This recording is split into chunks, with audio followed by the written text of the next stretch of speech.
في تحليل بعد مباراة الزمالك ووادي دجلة وإيه اللي حصل وكواليس نادي الزمالك والهزيمة القاسية المذلة لنادي الزمالك. ماذا حدث وما داخل النادي والكواليس وإيه اللي حصل وبين جون إدوارد ومجلس الإدارة ومدرب نادي الزمالك يانيك فريرا. جددوا أعضاء مجلس إدارة نادي الزمالك بقيادة حسين لبيب، جددوا الثقة في جون إدوارد، وجون إدوارد راح مجدد الثقة لفريرا.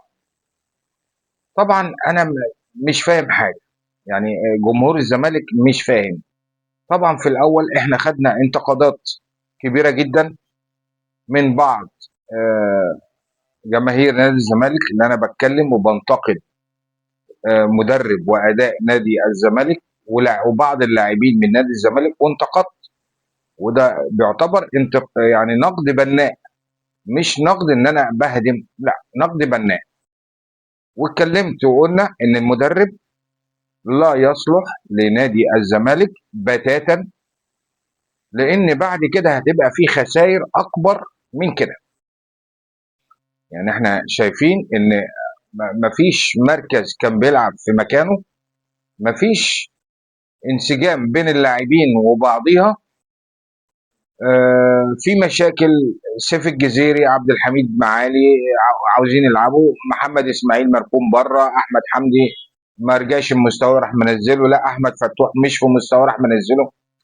تحس ان حاجات غريبه كده، بعمال يعني بيألف كوره، بيألف اي حاجه مدرب ازرق.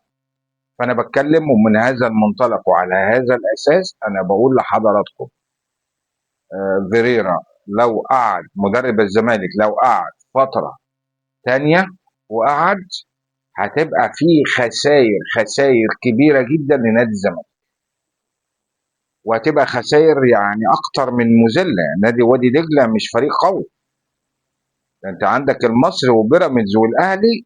اتفرج، هتبقى النتيجه ممكن لو انت خسرت مش اقل من 4. الكلام ده اثبته عليا، الكلام اللي انا بقول لك عليه.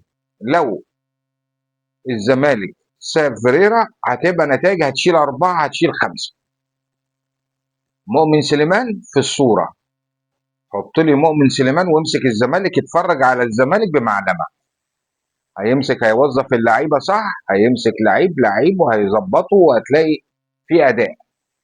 صدقني زي ما بقول لك. انما انا مش عارف هل هو مجلس اداره نادي الزمالك او المشرفين على نادي الزمالك كده يسيبوا الفرقه لما تموت خالص، يعني في الروح، لا لازم لما يموت خالص نبتدي اللي احنا ايه،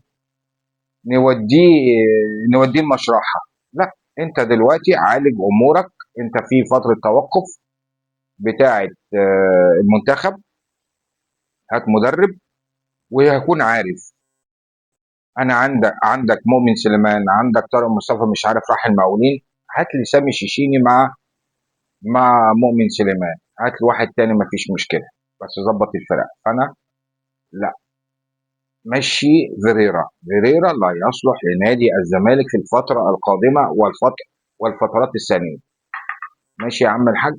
فانت نشوف تعليقاتكم، هل هو يانيك فيريرا مدرب الزمالك يصلح ان هو يقعد الفتره اللي جايه، وهل هو هيعمل نتائج ولا مش هيعمل نتائج؟ انا من رايي، من وجهه نظري التي لا قيمه لها، ان فيريرا لو قعد هيسوء صوره نادي الزمالك وهيخلي سمعتنا زي الزفت، هيبقى نادي الزمالك صورته مش كويسه، ويبقى فيه تريقه لبكره. فيا ريت مجلس الاداره يستوعب وجون فيريرا يستوعب ان فيريرا اللي جابه ده ملوش علاقه بالكوره خالص. صدقني ملوش علاقه بالكوره. يعني واحد زي ما يكون بالظبط فيريرا ده دارس نظري، سيستم ومش سيستم ولابتوب ومش عارف ايه، انما كعملي ان انت توظف وتقعد وتسيستم وتظبط الدنيا كلها واللعيبه ودوت والخطط مفيش خطط، مفيش اي حاجه. صدقني مفيش اي حاجه. ما لسه سنه صغير، ما عندوش خبره. هات مؤمن سليمان، ومن الاخر مؤمن سليمان مدرب نادي الزمالك. من الاخر، اما كده الزمالك هيشيل 5 ويشيل 6 واتفرج. شكرا.